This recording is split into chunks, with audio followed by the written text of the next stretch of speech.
Hello and welcome back to the Space Between Ideas. I'm Blaine Gates. If you are just clicking on this video, this is video number 2 in a 2-video series. I would recommend go ahead and click that link above and go to the first video. Why?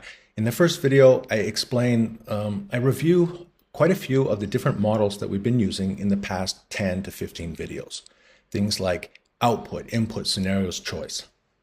Things like using the state styles checklist so that we are deciding what kind of processes we're using.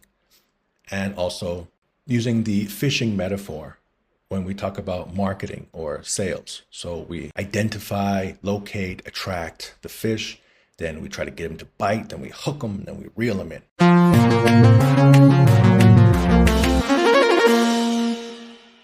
We understand all of these different thinking methodologies, but then how do we actually put it into practice when we have a meeting? So then we talked about like a CEO is having a meeting with the marketing manager, they create goals. Next, the marketing manager is going to create some kind of plan so they can decide who are they going to hire in order to do the work. And then finally, we start to define what is the specific work that each of these different people are going to do in order to achieve the marketing goals.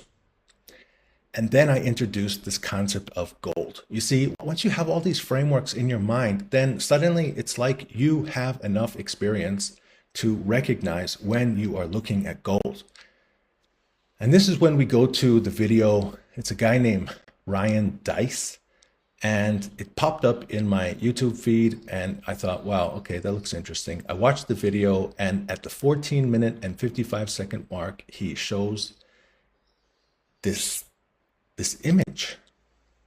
The image, if we're talking about processes and how important processes are, and if we talk about output, input, scenarios, choice, then you know that this whole concept is like you need to create your goals, and then you need to create a map in order to make a route so that you can move toward those goals.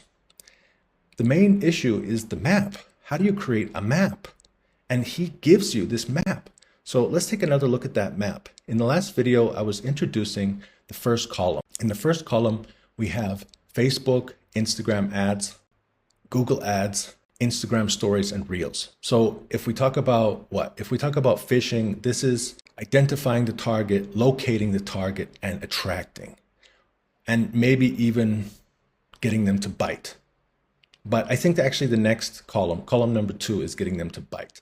Why? Because when you are setting up your advertising goals, you have to input some data. And like Google ads, Facebook ads, they require you to tell them who is your target and where do you want to attract this attention. You need a specific target. You need to locate where they are, and then you have to create the creative. Then you actually have to create the ad. You have to create the line, even if it's just a Google ad, even if it's just a sponsored ad, like to show up in the search results.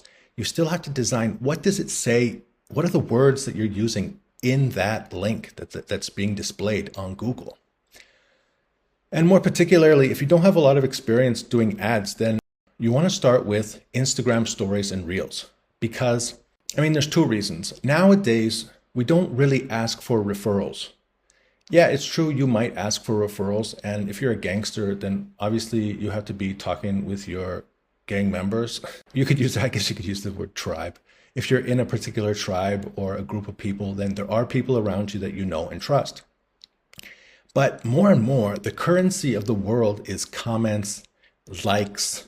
What kind of social media presence do you have? And in order for you to grow on social media, you have to be consistently making posts. And in the process of consistently making posts, you are going to learn how to engage with the audience. I think that is crucial for helping you to know exactly what to do when it comes time to create those Facebook ads.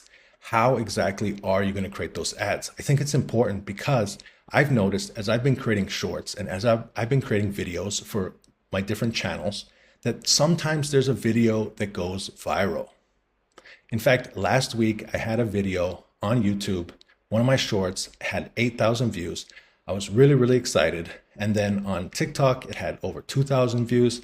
And then on the other social media platforms, it was like 0. And right away, I was like, whoa, this actually helps me understand the algorithm because I had the same post in multiple different areas with a different reaction. So that means what? That means I need to actually go deeper into each of these different platforms and learn how to succeed on each of these platforms. From what I can tell, only YouTube and TikTok are actively promoting my content. And that means if I want to grow on those other channels, I have to find a way to work on those platforms. What do I need to do to make these posts attract a larger audience?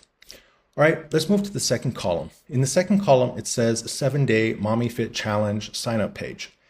And I found this interesting Instagram post. I'll leave the link in the description below. It was a Neil Patel Instagram post, and he talked about websites. So they checked 3,000 different websites, and they compared the difference between websites that had a 2% conversion rate. And when he talks about conversion, he talks about selling. So he talked about websites which more than 2% of the people click the ad, go to the website, and then buy the product. And then the other websites who were selling less than 2%. So 100 people showed up on the website, less than 2 people purchased. And he talks about 10 different things that you can do to make sure that your website is set up in a way that likely you're putting in the elements that are needed so that people have the feeling that they can confidently make a purchase. All right, so that's number 2. That's column number 2. So in his chart, it says 7-day Mommy Fit Challenge.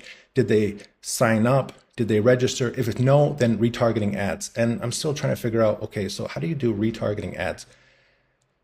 And I suppose there's some different backend plugins and there's different things that you can do. But for where I am in my business, I don't know how to do those retargeting ads. All right, so then we go to the next row, which is follow-up email series. Once they start the 7-day Mommy Fit Challenge, this means if we're talking about the concept of the sales funnel, then this means that they are trust and try. So they trusted you enough to give you their email address, and now they're trying your Mommy Fit Challenge. Once they start trying, then that's when you start to follow-up email series. So now we're talking about email campaigns. Who's going to be doing your email campaigns? And I've put my email into a lot of different types of, people's landing pages. I've got their free thing, and then there's like follow-up emails. Usually they're created beforehand, and then they're in an automated fashion, and they come every 2 or 3 days. And the whole point is to get you to, there it is. So he wants you to go into the 4th column, which says buy. If through the follow-up emails, if they buy, all right, so then that is how they reach the 4th column.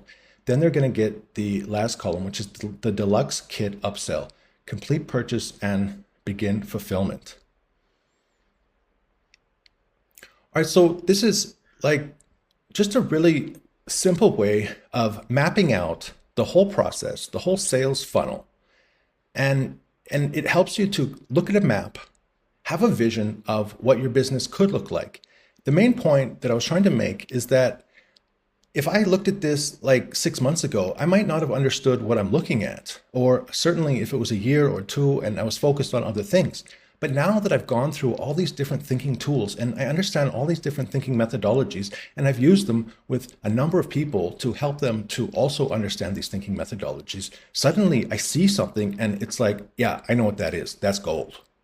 And so now I can pinpoint certain areas in my business where I need to create this sales funnel in order to get people to purchase my products. I hope you got some passion and some inspiration from this video, and we'll see you in the next one.